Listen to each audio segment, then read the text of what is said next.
Your secrets, if you really look at yourself, you would be speechless. What happened to being doctors and teachers? What happened to being your brother's keeper? Nowadays kids more worried about the reason. What's up guys, JNO here, and today we're doing something a lot of other YouTubers have done. We are going to predict here on my Premier League review show, and I'm going to think of a snappy name for it at some point. But we are going to predict the league table for season 2015-2016. Now, we'll start from the bottom and work our way to the top. I know you guys are wanting to know the top, so if you really don't care about the bottom of the table, feel free to skip through and watch the end. But we're going to start off with the bottom three, and the bottom three, as I think it will turn out, will be Watford, who will come last. I think they've changed their manager way too many times. Then you've got Norwich City. I just don't see the improvement in that team. I think they really need a striker. I know Cameron Jerome did well in the Championship, but I really don't think he cuts it in the Premier League. He's had his chance to do it in the Premier League before. He really didn't pull it out of the bag. And then I actually think Leicester City will go down. And I wish I didn't have to say that, but that is my opinion, because my father actually supports Leicester City, so I'm hoping I'm wrong with this. But I think with Claudio Ranieri, I'm not sure he's used to managing a lower league club, and I think if they still kept Nigel Pearson, I think they would have had a chance. But I think Leicester City may go down, but I do have faith in some of the players there, so I could be completely wrong with this prediction. It's just a feeling I have, and it's a feeling I hope goes away very quickly. Okay, the next three positions, I think Bournemouth are just going to avoid relegation. I think they play the kind of football that might do well in the Premier League. Now I know a lot of people think it's going to be Norwich that stay up, but I'm going to go out on a limb and say that it's going to be Bournemouth. I think they have a good striker in Callum Wilson, a good midfielder in Matt Ritchie, and I just think the style of football they play may help them stay in the Premier League. Then we have Aston Villa and Sunderland. Aston Villa have a bad defensive record, and I think with Ron Vlaar out, with Fabian Delph out, and with Christian Benteke out of the club, I think they've lost the spine of their team, and they've got a lot of new players in, and I think it's going to take them time to meld together and become a good unit, a working unit. And I think, might be quite good at the end of the season, which is why I don't think they'll be relegated, but I don't think they're going to start off very strong. Then with Sunderland, they don't have a good goal scoring record. Now Jermaine Lens may change that, but I just think defensively they're alright, but I don't think they're going to pick up lots of wins, and they haven't had much improvement in their attacking lineup, and they did lose Connor Wickham, so I think Sunderland aren't actually going to do that well. Then we have Newcastle, West Ham and West Brom working upwards. I've not seen enough improvement in Newcastle in the pre-season. Steve McLaren, I'm still not sure if he's Premier League standard as a manager goes, but they have made some good signings. Wijnaldum, Mitrovic, they are very good signings, potentially great signings, so they could do better than that, but I'm going to predict that they don't do amazing, but they will be safe. Then with West Ham, for me, they will not be top half of the table. They could be fighting against relegation. Bilic has come in and they seem to have a really bad disciplinary record under Bilic, and they've only played a couple of Europa League games, and I believe they've been knocked out now, but I'm not 100% sure of that. But they have brought in some good players. Dimitri Payet is a good player. They brought in a young attacking midfielder who I can't remember the name of right now off the top of my head. They've secured the loan of Carl Jenkinson again, and I think they're probably going to do a few more moves in the transfer window, so I think they should be secure. I think that's vitally important for them because they're going to move to the Olympic Stadium next year, so they have to keep Premier League football. And then with West Brom, I actually think defensively they're still going to be very sound.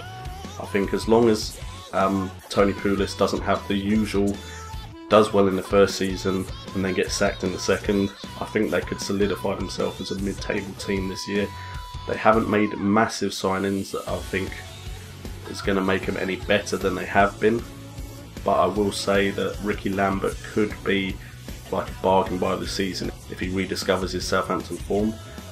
And I think Chester is actually quite a good signing. For Hull weren't doing that well, but he showed some class in that defence. So I think even though he may be a bit expensive at the price they bought him at, I think Liam Chester might turn out to be a good signing. Then we're getting to 11th, 10th and 9th, and I think we're going to go with Crystal Palace, then Swansea and then Everton. Now I don't think Everton have improved themselves much to get much higher than they were last season, but I do think they've got enough without the Europa League getting in the way now to get in the top half of the table. I also think Swansea with Gomez, I think Gomez may discover that now he's first choice, he may discover some form, and I actually really like the Swansea team and the way they play, so I think they should stick around the mid-table, and I think Palace are going to build and build on what they're achieving at the moment.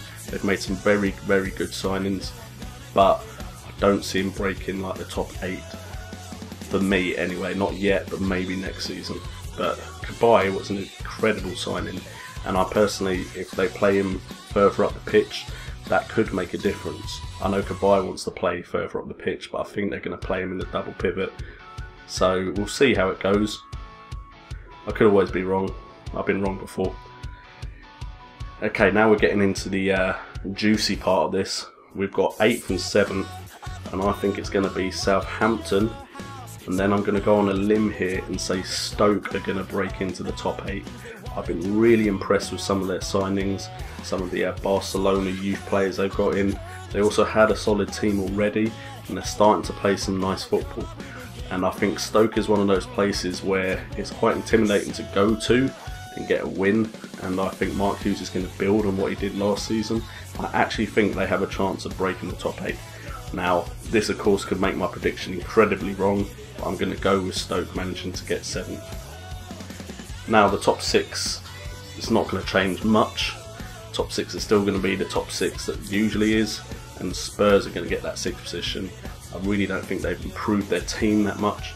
I think Alderweireld is a great signing, but apart from that, I can't see the improvements they've made. And to be honest, Lloris may leave, and if he does, I think that counterbalances each other out. I think they'll be 6th, because I think Liverpool will beat them to 5th this year. I think they've made some very good signings, and they could possibly get higher than that. Firmino could hit the ground running. Benteke could meld with that team very well. We'll have to wait and see. And Milner, I think, is on a free transfer, was an incredible signing. And I think he's gone there because he's guaranteed first team football. But I think overall they've really solidified themselves, and I think they just need a defender, and then they've got a good chance.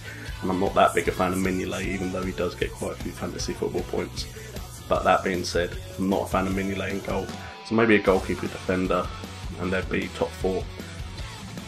Okay, now with the top 4, I actually think Man United aren't going to improve on their position.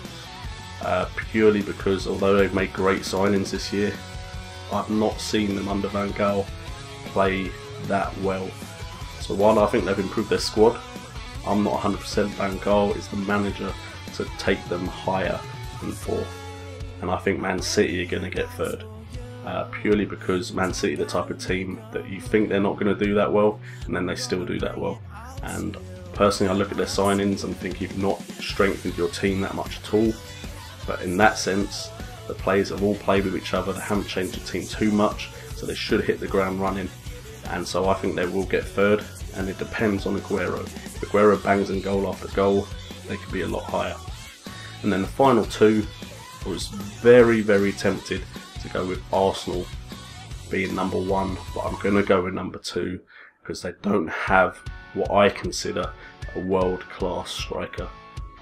I think that could make the difference. They could also use a more combative centre midfielder with a bit more presence than Coquelin. But that being said, I think it's a striker they're missing, and I think because of that, they may not win the title. I think it's definitely possible with Cech as a signing. I think that's made them a lot better as a team, and I think this could be their year. But I just unfortunately think Chelsea are going to do what's very hard to do, and they're going to retain their Premier League title, because I just think Mourinho's that type of manager that could pull it off, even though he's not improved the team that much. Now if Costa stays fit, and if he gets something out of Falcao, then I don't think there was much else he needed to change about that team. As long as Terry can keep working the way he was working, what really did they need to change? So I think Chelsea may pull off the very hard task of retaining the title. So that is my prediction. It's probably going to be on my left, I assume, or right. They're probably on the right of me, but on the left for you. And that's my prediction for the year. And thank you so much for tuning in. Hopefully I'll knock it all out of the park, but we shall see. Anyway, thank you guys so much for watching. This has been JNO. Please like and subscribe if you enjoyed the content, and I'll catch you guys next time. See you later.